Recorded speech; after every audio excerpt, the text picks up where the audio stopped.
जय हिंद दोस्तों, ये मुद्दा फिर उठ गया है। क्या 8वें वेतन आयोग का लाभ सभी को मिलेगा और सभी को मिलेगा या 1 जनवरी 2026 के बाद रिटायरीज को मिलेगा या 1 जनवरी 2026 से पहले जो रिटायरी उनको मिलेगा नहीं मिलेगा। अब ये सवाल तो बनता है, क्या सैनिकों को पूरा लाभ मिलेगा या नहीं मिलेगा। अब इसके लिए जो हंगामा खड़ा हुआ है ये फिर दोबारा खड़ा हो रहा है कि सरकार 1,20,000 करोड़ रुपए बचा रही है। सरकार ने अपना एस्टीमेट निकाल लिया है, जैसा कि आपके सामने मैं रखना चाहता हूं और इस खबर को पूरा करूंगा। सरकार राजकोषीय दबाव को संभालने की कोशिश कर रही है। उनका तर्क है कि पहले सेवानिवृत्त होने वाले लोगों के लिए पेंशन में बदलाव करने से सरकार को अतिरिक्त 1.2 लाख करोड़ का खर्च आएगा, जो कि बड़ी रकम है। इसलिए सरकार ने एक बिल बना लिया ताकि कोई कोर्ट में ना जाए और इसलिए लोकसभा से उन्होंने पारित करवा लिया कि सरकार का मन है किसको देगी, कितना देगी, देगी या नहीं देगी। अब सरकार के पास ये हथियार है। In January 2025 सरकार ने ब्रह्मास्त्र तैयार कर लिया है, जो कि वित्त मंत्री आपकी सीतारमण जी ने कहा है और कई बार उन्होंने अपने स्टेटमेंट बदले हैं इसके ऊपर। जरा आप सुनिए। अब फिर बदलाव की बात आ रही है। जैसे जैसे 8वें वेतन आयोग की तैयारियां नजदीक जा रही हैं, जैसे जैसे 8वें वेतन आयोग की प्रोग्रेस बढ़ रही है, बात की जा रही 20 से 25% बढ़ेगा, बात की जा रही फिटमेंट फैक्टर 2 या उससे ज्यादा होगा, मांग कुछ भी हो। लेकिन इधर तो सबसे बड़ा संकट खड़ा हो गया है कि मिलेगा या नहीं मिलेगा। अब मैं 2 संदर्भ में बात करूंगा कि इन्होंने इस बात को लेकर क्या स्पष्टीकरण दिया है। 8वें वेतन आयोग पर स्पष्टीकरण। सरकार ने पुष्टि की है कि 2006 से पहले सेवानिवृत्त होने वाले लोगों को 8वें वेतन आयोग का कोई लाभ नहीं मिलेगा। ये 27 अप्रैल को कह रहे हैं। शायद ये इन्होंने अपनी खबर को कहीं से निकाला है, सीधा सरकार ने ऐसा नहीं बोला है। मैं आपके सामने शेयर कर रहा हूं 8वें वेतन आयोग का स्पष्टीकरण। सरकारी पेंशन भोगियों के लिए कुछ महत्वपूर्ण और कुछ निराशाजनक खबरें मैं आपके साथ शेयर कर रहा हूं कि 2026 से पहले वाले थोड़ा सा संशय की स्थिति है। इस निर्णय से पूरे देश में मिश्रित भावना उत्पन्न हुई, विशेषकर उन लाखों पेंशन भोगियों के लिए जो कि 8वें वेतन आयोग का इंतजार कर रहे थे। उन्हें इस बात का मालूम नहीं कि हर 10 साल में वेतन आयोग लागू होता है और अभी तक सभी को पूर्ण लाभ मिल रहा था, चाहे आप पेंशन भोगी हैं चाहे आप सर्विसमैन हैं, सभी को इसमें कवर किया जाता था। अब इस बार क्या किया है कि मौजूदा मुद्रास्फीति का स्तर, आर्थिक बदलाव, कर्मचारियों की अपेक्षाओं के साथ वेतन संरचना को फिर से रेखांकित करना और बड़ा फाइनेंशियल दबाव के तहत सरकार ने ये अपना एक बिल लेके आई और उन्होंने पास कर लिया कि नहीं, हम दें या ना दें हमारी मर्जी, हम कितना दें। अब ये बड़ा सवाल हो रहा है।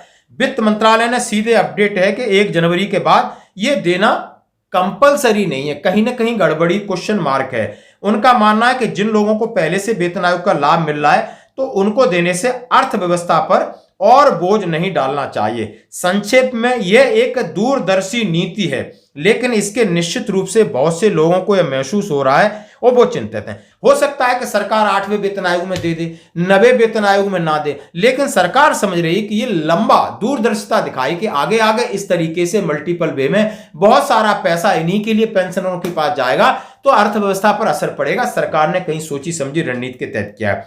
अब सवाल आता है, जैसा कहा है कि इस निर्णय से लगभग हमारे 60 लाख जितने पेंशन भोगी परेशान है कि सरकार किस करवट ऊंट बिठालती, सरकार कहती कुछ है करती क्यों, इनके कहने उनकी घोषणाओं पर हम भरोसा नहीं कर सकते। जैसे कि माननीय मोदी जी पहले कर रहे थे कि प्रीमेचर रिटायरमेंट को ओआरओपी का लाभ मिलेगा, सार्वजनिक मीटिंग में कहा, बड़ी रैली में कहा और उसके बाद 6 महीने बाद 7 नवंबर 2015 का एक आदेश निकल जाता, उसमें प्रीमेचर रिटायरमेंट को ओआरओपी का लाभ आज तक नहीं मिल रहा है। तो आप कथनियों करनी में फर्क तो समझ सकते हो। जब माननीय प्रधानमंत्री जी बोल सकते हैं, माननीय रक्षा मंत्री जी बोल सकते हैं कि अग्निपथ से पहले जो भर्ती लास्ट हुई थी उनको बहाल किया जाएगा, सब कुछ किया जाएगा, लेकिन बाद में सब मुकर जाते हैं, तो इनका भरोसा भी नहीं इस बात से कह सकते। बात सत्य है, प्रमाणित है। अब पेंशन भोगी किस बात से चिंतित हैं? अब वे वास्तविक जीवन यापन है उससे मेल नहीं खाता है। उनके व्यक्तिगत बचत, पारिवारिक सहायता अधिक निर्भर रहने के लिए मजबूर किया जा रहा है। पेंशन में वृद्धि के बिना स्वास्थ्य देखभाल की लागत बढ़ेगी, जीवन और कठिन हो जाएगा। तो 2026 के बाद लोगों को चिंता करने की तो बात तो है। अब उन्होंने कहा है इस तरह की प्रतिक्रियाएं हो रही हैं। अब सरकार क्या सोच रही है? सरकार का मतलब ऐसा है कि सरकार चाह रही है कि नहीं, हम इस पर कहीं ना कहीं धीरे धीरे कटौती करेंगे। अब धीरे धीरे कटौती किस तरीके से करेंगे? उन्होंने कहा हालांकि यह खबर कष्टदायक है। फिर कुछ बातें हैं जिन पर पेंशनभोगी अपना ध्यान दे सकते हैं। तमाम तरीके एजिटेशन, तमाम तरीके की स्पष्टीकरण इसके ऊपर चले, लेकिन कुछ भी बाहर अभी क्लियर नहीं होके आया, जैसा कि आप समझ सकते हो। अब मैं बात करूंगा सैनिकों की, पेंशनर्स की। यानी बिल्कुल हम हमेशा बात करते हैं, हमेशा हमारी ये पहल है कि 8 घंटा वर्सेस 24 घंटे को अलग तरीके से देखा जाएगा और अलग तरीके से ट्रीट किया जाएगा। 24 घंटे बलिदान होकर के, विधवा होकर के 35 साल की उम्र में एक पेंशनर आता है, एक फौजी आता है, उसको बाहर एटीएम की जॉब मिलती है, सिक्योरिटी की जॉब मिलती है।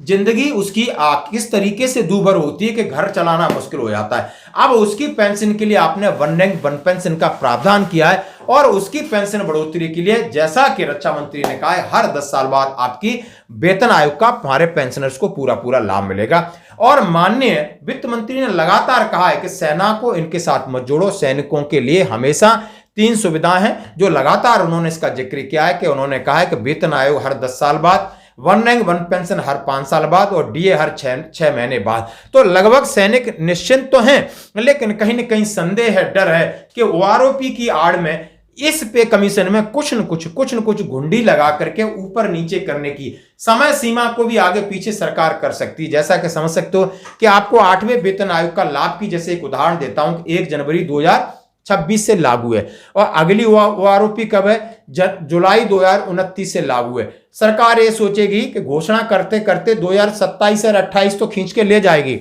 अब सरकार को 8वें वेतन आयोग का पेंशन में भी आपको बढ़ाना है, उसके बाद जुलाई 2029 में ओआरओपी में ही बढ़ाना है। तो सरकार ऐसा कर सकती है कि आपको पीछे का पीरियड न दे करके जुलाई 2029 में ही पूरा भागवत पढ़ देगी, पूरा लीपापोती कर देगी, क्योंकि ये सरकार पहले से प्लान करती है। सरकार के अंदर ऐसे ऐसे शातिर लोग हैं, ऐसे ऐसे बैठे हैं कि बिल्कुल, मतलब ये मैं हमेशा कहता हूं कि आपको हाथ में कोई चॉकलेट दे रहे हैं तो रैपर